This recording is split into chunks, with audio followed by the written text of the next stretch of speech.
gracias por esta mañana. Háblanos en el nombre de tu Hijo Jesús. Amén. Amén. Y amén. Gloria a Dios. Amén. Bien, buenos días a todos, hermanos y hermanas.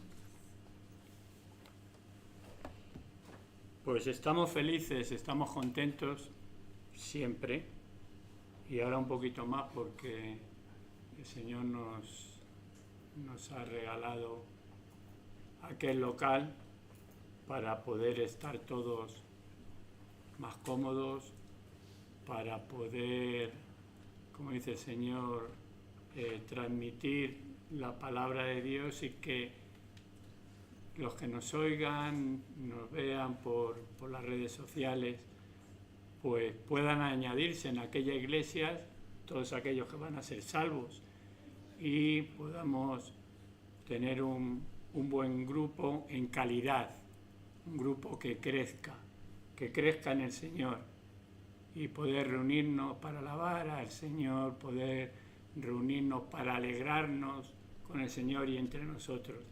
Y entonces el Señor me había puesto en mi corazón pues compartiros algo acerca de la iglesia del Señor, de la iglesia de Cristo. Y es lo que tengo en mi corazón en esta mañana para compartiros acerca de lo que somos nosotros, porque todos nosotros somos lo que formamos la iglesia de Cristo. No este local, ni el local de allá, eso no es la iglesia, eso es un local, este es un local, la iglesia somos tú y yo, todos nosotros formamos un cuerpo en Cristo Jesús y somos la iglesia de Cristo. Vamos a comenzar leyendo en el libro de Hechos, capítulo 9, versículo 31. Y le damos también la bienvenida a todos aquellos que se han conectado desde sus hogares, desde sus trabajos, y nos están viendo en este momento por nuestro canal de YouTube. Que la palabra del Señor sea de gran bendición para vuestras vidas también, para los que estamos aquí, para los que estáis allá en vuestras casas o donde estéis. Entonces las iglesias tenían paz por toda Judea, Galilea y Samaria, y eran edificadas andando en el temor del Señor, y se acrecentaban fortalecidas por el Espíritu Santo. Aquí, a través de la palabra de Dios, leemos que la iglesia de Cristo estaba en la mente de Dios desde los primeros tiempos. Desde el principio, la iglesia estaba en la mente de Dios. Incluso hoy en día, después de más de 2000 años de su establecimiento, la iglesia del Señor tiene un valor incalculable, porque Él mismo fue quien la planificó y quien la prometió desde la creación del hombre. Es obvio que Dios deseaba la existencia de la iglesia para que todos nosotros pudiésemos estar reunidos y tener comunión los unos de los otros, y sobre todo para el plan divino, que era escoger a una parte como nosotros del mundo, apartarnos. ¿Y cuál es la función del pueblo escogido por Dios? Pues servir a Dios aquí en la tierra, para que luego más adelante podamos estar con Él ahí arriba en el cielo. Ese es el plan divino de Dios. Por eso cada persona debe mirar la Biblia. Decía antes Andrés que hay 50 y tantos países donde la Biblia está prohibida. Nosotros, gracias a Dios, la tenemos a mano siempre. Algunos la tienen cogiendo polvo siempre, pero nosotros la tenemos a mano, ¿no? Y debemos de mirar la Biblia, y no solo mirarla de lejos, sino abrirla y leerla.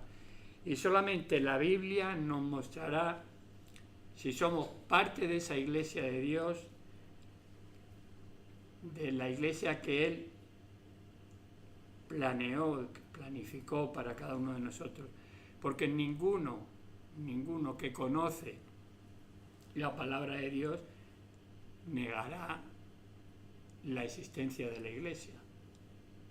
Hay iglesias que hay muchísimas, pero ¿cuál iglesias entre tantas que hay? Tal vez lo que os voy a decir ahora no suena muy bien, pero es una realidad, es una verdad, y dice el Señor que yo soy la verdad, no yo, el Señor. Yo trato de ir en la verdad de Dios. ¿Cuál iglesia entre tantas? Imaginaos que mañana viene Jesús aquí a esta tierra. ¿A cuál iglesia iría el domingo? Se pondría a dar vueltas por aquí y por allí haciendo cosas, lo que hacía antiguamente. ¿Y a cuál iglesia iría? ¿A la iglesia del camino? ¿A la iglesia cuerpo de Cristo? ¿A la del Espíritu Santo? ¿Al aposento alto? ¿A qué iglesia iría el Señor? Fijaros, no voy a ponernos nosotros, porque yo sé que nosotros no, porque somos hombres y mujeres de fe. Pero yo sé con seguridad que Cristo no llegaría al domingo. Lo matarían antes de llegar al domingo de nuevo. Qué triste, ¿verdad? Qué triste, pero es una realidad.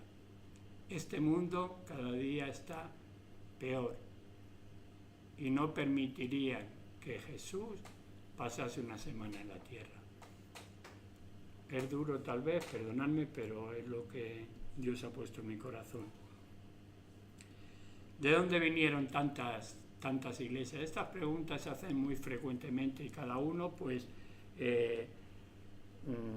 las contestan de forma diferente, ¿verdad? A través de los siglos, ¿cuáles han sido los resultados? Pues millares y millares de personas que dan una respuesta diferente, ¿no?, a esta pregunta. Pero no escuchemos las respuestas de hombres, como os he dicho antes bien, busquemos en la palabra de Dios y ahí vamos a recibir la respuesta correcta. Seguro que ahí vamos a encontrar la verdad de tantas iglesias. La Biblia dice claramente que Dios quiere que nosotros seamos salvos de condenación. Y solo lo podemos hacer si aprendemos del Señor, si crecemos en el Señor, si buscamos al Señor y si le obedecemos. Pero tristemente hay mucha gente que no quiere ser salva. Hay muchas personas que no quieren ser salvas, no quieren hacer lo que dice la palabra de Dios, porque su carne tira para otro lado. Entonces no están dispuestos a dar un poquito de tanto y tanto que Dios puede darte a cambio. Y no es que le demos a Dios porque Él nos va a dar mucho más a cambio, es que le damos a Dios porque le amamos, porque sabemos que es un Dios real, porque sabemos que todo lo que viene de Él son beneficios para nuestras vidas y aliento para nuestras almas. Hay otra gente que no mira la Biblia y ha escuchado desde pequeño cosas y vive de tradiciones que aprendieron desde pequeños. Por ejemplo, las tradiciones de la Semana Santa, ¿no? Sacan a un Cristo en una cruz, sacan a un niño en una cuna y sacan una tumba que supuestamente dentro hay un Cristo. Y bueno, sí, en esas tres circunstancias se vio el Señor Jesús. Él nació, fue un bebé, pero ya no es un bebé. Dicen que es el león de Judá, ya no es un bebé. Estuvo en una cruz porque fue muerto, pero ya no está en esa situación ahí colgado en una cruz, con la cara siempre, si lo miráis, para abajo, triste, Siempre tiene cara triste, así para abajo, sangrando. Ya no está en esa situación. Y por supuesto que fue a una tumba, pero ya no está tampoco en una tumba. Él resucitó y hoy vive y vive por los siglos de los siglos. Amén. Ya no está en ninguna de esas circunstancias. Y hay gente que vive de esas tradiciones, cuando la realidad es que tenemos un Dios vivo, que los mismos milagros que hizo hace 2000 años, los hace hoy, aquí, en ti, en mí. Y esta gente prefiere seguir esas tradiciones que aprendieron desde pequeños.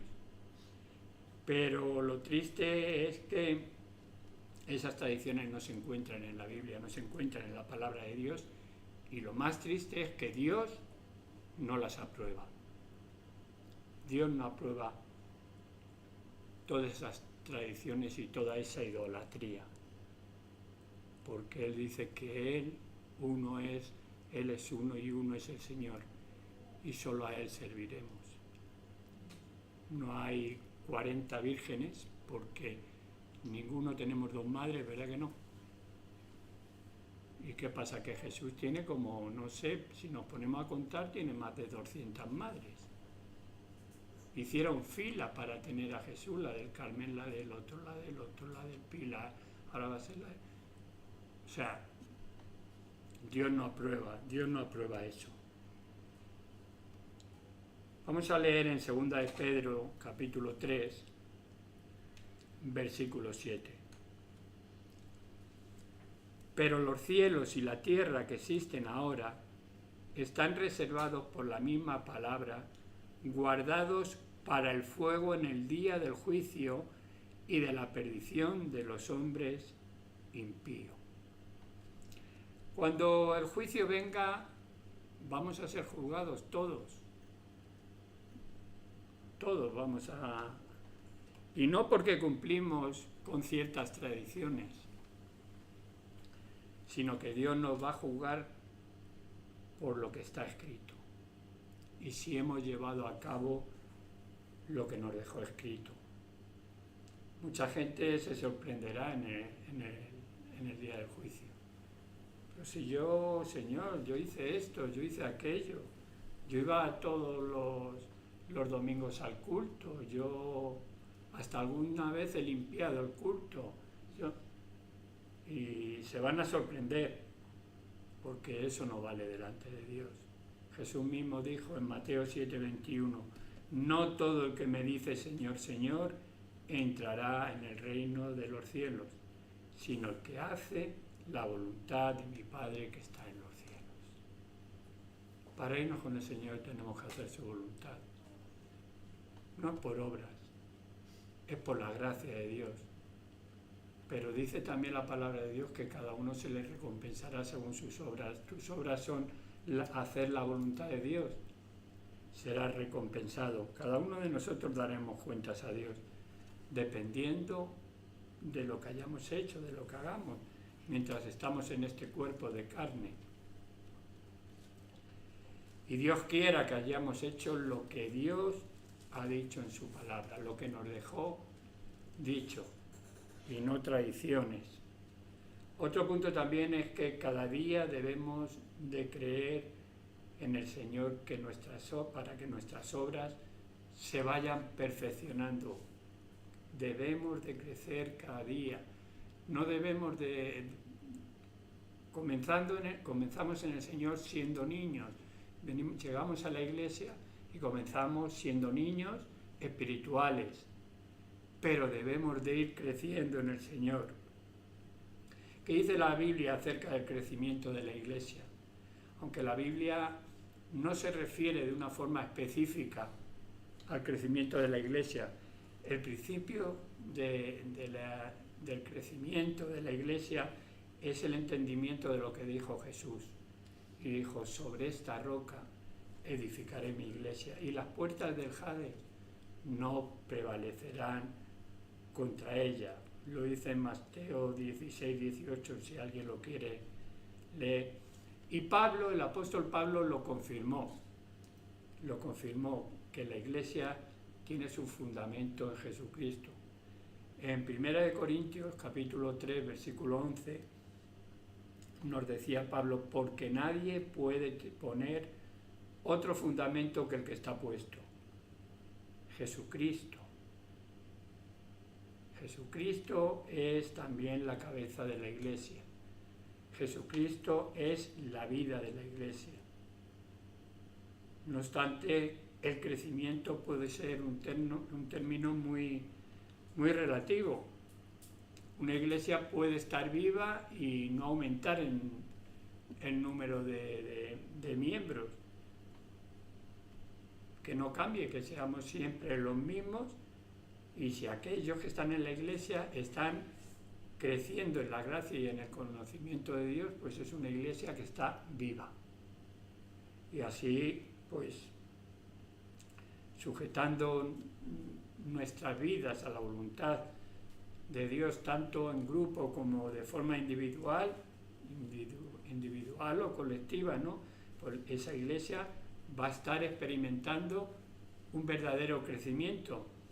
Y al mismo tiempo una iglesia puede tener miles de miembros y cada semana ir teniendo más miembros, llegar a tener un gran número y aún así estar muerta espiritualmente, o no, pero la cantidad no influye. Una iglesia que tiene 2.000 personas puede tener 2.000 personas y a lo mejor nada más hay 200 que verdaderamente hayan experimentado un crecimiento real en la iglesia, y los demás siguen siendo niños.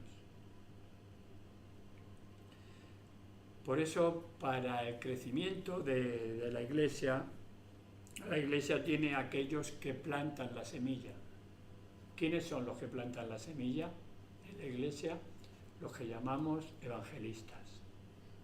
Luego hay otros que la riegan, la semilla que los evangelistas han plantado. Estos son los pastores, los copastores, los maestros de la palabra, son los que riegan esa semilla. Y luego hay otros que usan sus dones, que no necesariamente tienen que ser evangelistas, ni pastores, no. Otros que tienen dones que Dios les ha dado y usan sus dones para el crecimiento espiritual de los que están alrededor de ellos. Por eso hablamos los unos con los otros. Y en ese hablar los unos con los otros, lo lógico es que de la abundancia del corazón habla la boca. Y si tú tienes al Señor en tu corazón, vamos a hablar del Señor. Yo cada vez que quedo por ahí en algún sitio con Andrés para tomar un café, hablamos de varias cosas, pero de lo que más hablamos es del Señor. El Señor está en casi todas las palabras que decimos, porque abunda en nuestro corazón. Ahora bien, sabemos que están los pastores, están los copastores, están los maestros, pero siempre el que da el crecimiento es el Señor. Dios mismo siempre es el que va a dar el crecimiento. Lo vemos en 1 Corintios 3:7 y luego 3:8. Dice, así que ni el que planta es algo, ni el que riega, sino Dios que da el crecimiento. Aquellos que plantan y aquellos que riegan recibirán cada uno su propia recompensa, de acuerdo a su labor. El versículo 8 lo dice, y el que planta y el que riega son una misma cosa, aunque cada uno recibirá su recompensa conforme a su labor. Debe de haber un equilibrio, por supuesto, entre quien planta y quienes riegan para el crecimiento de la iglesia. Lo que significa que en una iglesia sana, una iglesia que sea sana, cada persona debe saber cuál es su don espiritual y ponerlo a funcionar. De gracia recibes y de gracia das. No te guardes los dones que Dios te da. Lo que has aprendido de Dios, enséñale a otro, porque esa es la gran comisión. Ir por todo el mundo predicando el Evangelio, haciendo discípulos y luego bautizándolos. Pero lo primero, ves y allá donde encuentres a alguien, háblale del Señor, para que así el cuerpo funcione plenamente. La descripción de una iglesia viva se encuentra, viva y creciente, se encuentra en el libro de los Hechos, cuando los primeros cristianos, no lo vamos, bueno, si queréis leer, está en Hechos 2, del 41 al 47, pero aquí lo que dice la palabra de Dios es que los creyentes perseveraban en la doctrina de los apóstoles y en la comunión los unos con los otros, que es lo que estábamos diciendo, en el partimiento del pan, en las oraciones. Y luego dice que se ayudaban los unos al otro, por lo cual nadie tenía necesidad de nada. Porque si tú necesitabas algo y yo podría cubrir esa necesidad, la cubría. Y se alegraban entre ellos, y los de fuera decían, mirad cómo se alegra en esto. ¿Y qué ocurría? Que todos querían formar parte de ese grupo. Y dice que el Señor cada día, no cada semana ni cada mes, no, cada día añadía a esa iglesia los que habían de ser salvos. Fijaros cómo se alegraban los de fuera, cómo les atraían, que cada día el Señor añadía más personas ahí para que también pudiesen ser salvos. Cuando estas cosas están presentes, la iglesia experimenta un crecimiento espiritual, ya sea que haya o no un incremento numérico. Aquí cada día añadía, cada día crecía más en número y en crecimiento espiritual. De hecho, casi todo el mundo hoy en día no practica esto. Hay muchas personas que suelen ser ásperas. Ahora ya no es tan fácil encontrar la alegría. ¿Por qué? Pues no lo sé, pero se ven muchas personas como amargadas por, no sé, las situaciones de la vida, porque no confían en el Señor, como que están siempre disgustadas. Hay personas que las ves por ahí, siempre las ves con cara, no voy a decir de qué, pero mala cara. Lamentablemente parece que muchos de nosotros restamos a Dios el honor y el respeto que con facilidad le damos a los hombres. Hay muchas personas que le dan más respeto a los hombres que a Dios. Y yo te pregunto, ¿ocupa Dios el primer lugar en tu vida? ¿Ocupa Dios el primer lugar en mi vida? Porque Dios pide de nosotros una entrega total, absoluta. Dios pide que seamos verdaderos adoradores. Hemos estado adorando al Señor. En Juan 4:23 lo dice Juan perfectamente. Dice, mas ahora viene y ahora es cuando los verdaderos adoradores adorarán al Padre en espíritu, porque también el Padre tales adoradores buscan que le adoren. Ahora me vais a perdonar, pero yo sé que en esta iglesia no pasa, pero en otras pasa. Y si pasa en esta, pues corrijamos el aspecto que os voy a compartir ahora. Si para alabarle al Señor, para darle culto al Señor llegamos tarde, ¿qué excusa le vamos a poner? Hay quien llega a las iglesias en la mitad de la alabanza, hay quien llega en el principio de la palabra y hay quien llega cuando se está terminando la palabra. ¿Qué excusa vamos a ponerle al Señor? El jueves estábamos hablando, Andrés y yo, de que ahora es todo con cita previa, ¿verdad? Tú ahora a cualquier sitio que vayas es con cita previa.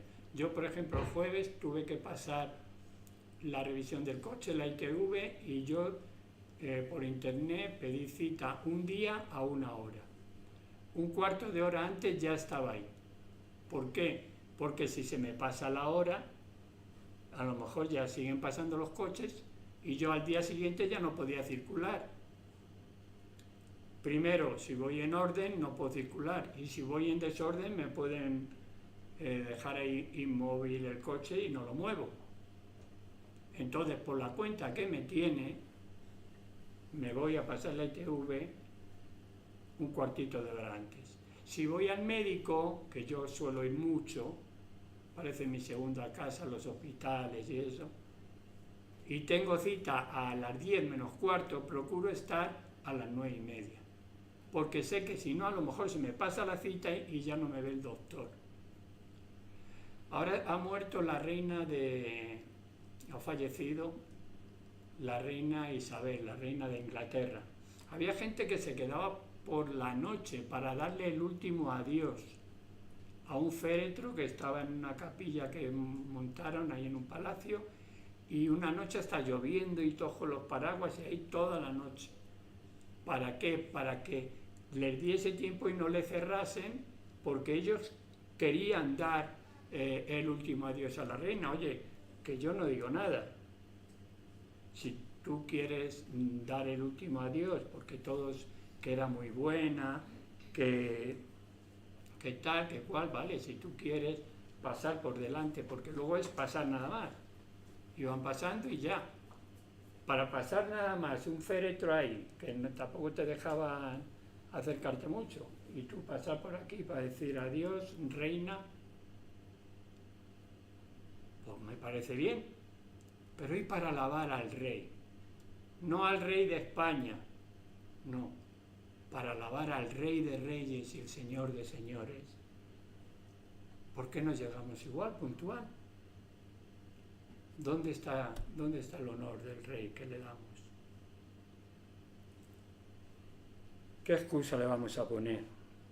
¿De qué vale, a mí de qué me vale que el mundo tenga una opinión intachable de mí, si luego delante de Dios me comporto como un irresponsable? Por supuesto que me importa la opinión de todos vosotros, claro que me importa, pero perdonadme, me importa más la opinión que Dios tenga de mí.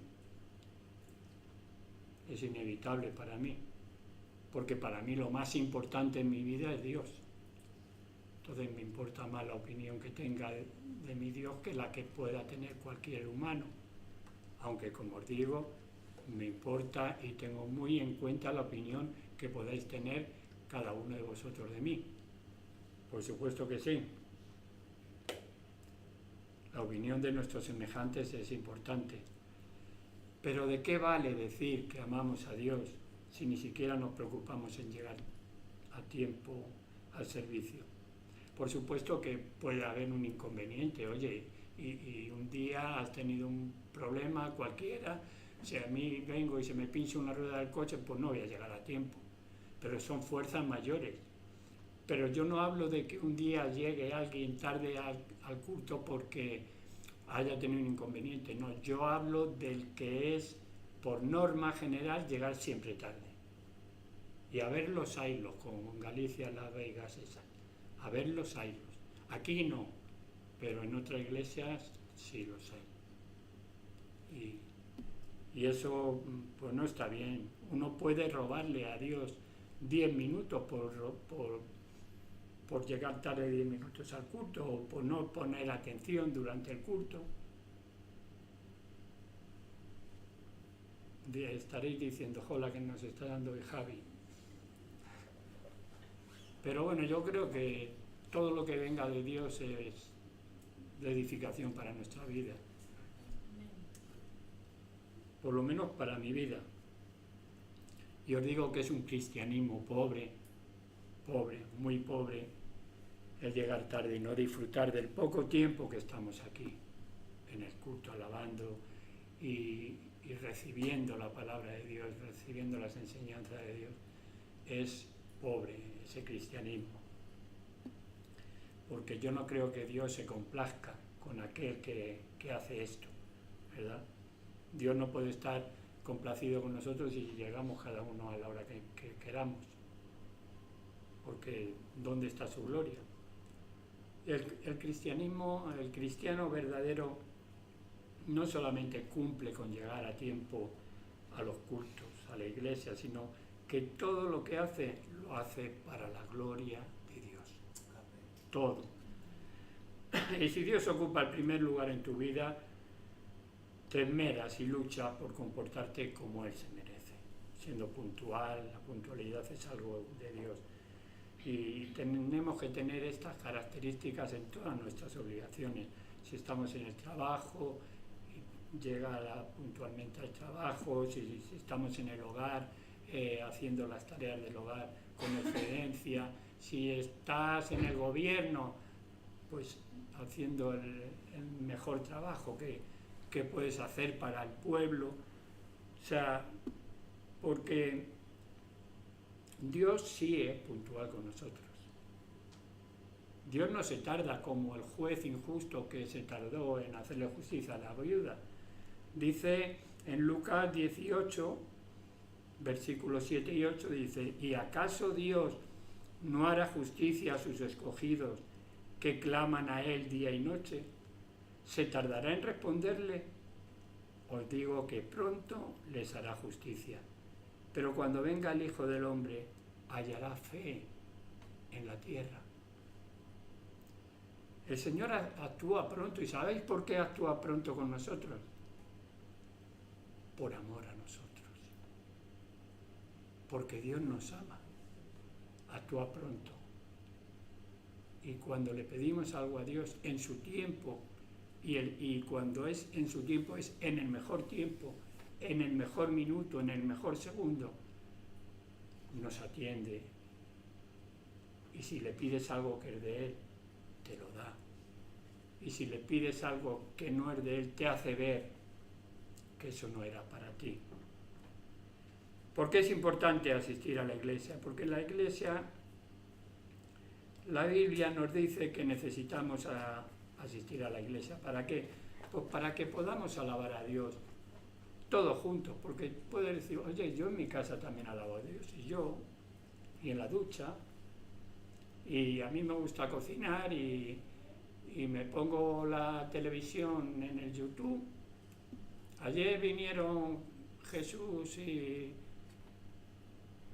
Luisa a comer a casa. ¿Qué había en la televisión puesta? Alabanzas. Me pongo las alabanzas y estoy en la cocina y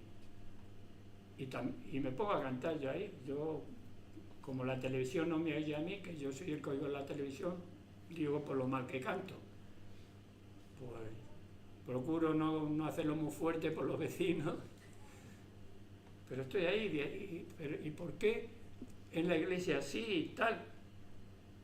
Porque debemos de alabar los unos con los otros, ser instruidos en su palabra, para que nuestro crecimiento espiritual sea mayor. La iglesia es el lugar donde los creyentes pues también pueden exhortarse, es decir, animarse, que parece que exhortarse muchas veces es como, no, exhortarse, animarse, amarse unos a otros, servirse unos a otros, ¿verdad? Instruirse. Cuando una persona confía en Jesucristo para salvación, forma parte del cuerpo de Cristo, y nosotros somos parte del cuerpo de Cristo. Lo dice en 1 Corintios 12, 27. Dice: vosotros pues sois el cuerpo de Cristo y miembros cada uno en particular. Por eso, para que el cuerpo funcione, todos los miembros del cuerpo necesitan estar presentes para que el cuerpo funcione perfectamente. Igualmente, pues ningún creyente va a alcanzar la madurez espiritual o la plena madurez espiritual si no asiste a la iglesia.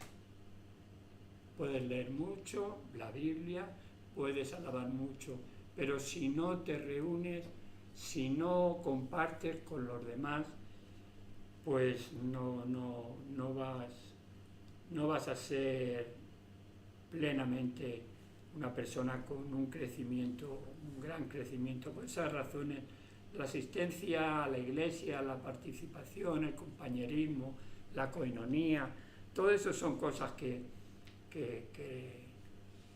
debemos de hacer. No es obligación venir todas las semanas, todos los domingos. Por supuesto, nadie te obliga, pero alguien que ha confiado en Dios debería de tener el deseo de venir a adorar a Dios, ser instruido en su palabra y tener compañerismo los unos con los otros.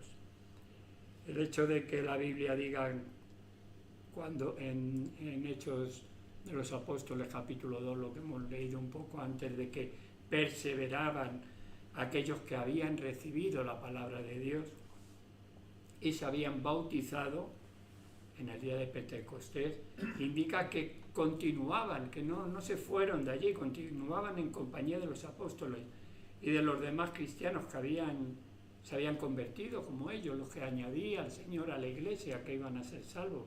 Ellos se quedaban allí y esto lo hacían como parte de su nueva vida en Cristo. Cuando uno tiene una nueva identidad, una nueva vida en Cristo, cuando uno es llamado hijo de Dios, tiene el deseo de compartir con sus hermanos en Cristo, con sus hermanos en la fe. Así que ellos no desaparecieron después de bautizarse, sino que continuaban aprendiendo y teniendo comunión cristiana los unos con los otros, participando en la cena del Señor, orando juntos. Todo esto forma parte de la vida cristiana, de la vida como personas que seguimos a Cristo. Y esto pues nos enseña que para los nuevos cristianos el estar juntos no es una carga, ni mucho menos, ni una molestia. Ellos tenían ese deseo, el deseo de estar juntos, la necesidad de estar como iglesia, porque todos juntos no necesitaban un local, todos juntos formaban una iglesia, y la iglesia, ¿sabéis lo que representa?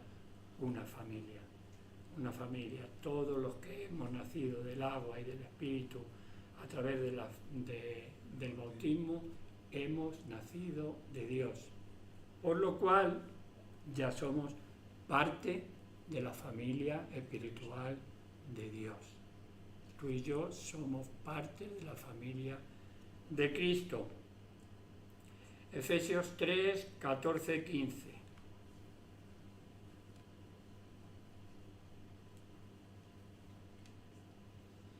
Por esta causa doblo mis rodillas ante el Padre de nuestro Señor Jesucristo, de quien toma nombre toda la familia en los cielos y en la tierra.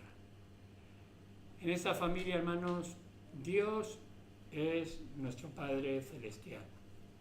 Jesucristo es nuestro hermano mayor. Y cada uno de nosotros, hermanos espirituales, como parte de la familia espiritual de Dios. Y como parte de la familia espiritual de Dios debemos de vernos los unos a los otros, debemos de tratarnos como tal. Cuando uno asiste a la iglesia no solo va a adorar a Dios, que se va, no solo va a recibir la palabra de Dios, que también se va, pero también se viene a estar con los hermanos, a tener ese tiempo de comunión como familia. Como familia debemos de vernos los unos a los otros. Dios creó esta familia para que tú y yo perteneciésemos a ella. Y somos partes de la familia de Dios. Ninguna familia llegará a ser verdaderamente una familia si no se comunican entre ellos. Si tú tienes hermanos y yo tengo hermanos y no los veo nunca, sí, son mis hermanos, pero ¿qué familia somos? Mi familia espiritual sois vosotros, y mi familia carnal, se puede decir, pues son mi esposa mis hijos, con los que yo tengo lazos de sangre y veo. Si tengo un tío en Buenos Aires y no lo veo desde que yo tenía 4 años, pues vaya familia. Sí, será tío, vale. Pues tío, pero no somos familia. Nosotros debemos de relacionarnos unos con otros. Así que es necesario que como hermanos podamos vernos, adorar a Dios y tener comunión los unos con los otros. Y Dios se va a alegrar. Dios se va a alegrar de que hoy, Dios se alegra de que hoy estemos aquí reunidos todos. ¿Por qué? Porque Él está aquí en medio nuestro. Dice Mateo 18:20, porque donde están 2 o 3, y yo añado, o más, congregados en mi nombre, allí estoy yo en medio de ellos. ¿Creéis que Dios está aquí en medio nuestro? ¿Estamos aquí congregados en nombre del Señor? Amén. Entonces el Señor está aquí porque lo dice en su palabra y su palabra es verdad. Amén. Pues gloria a Dios, el Señor ha estado y está desde antes de venir nosotros. Nos ha recibido en la puerta y nos va a despedir cuando nos vayamos como congregación, y se vendrá porque Él es omnipresente con cada uno de nosotros a nuestros hogares. Amén. Pues gloria a Dios, que el Señor os bendiga mucho. Amén.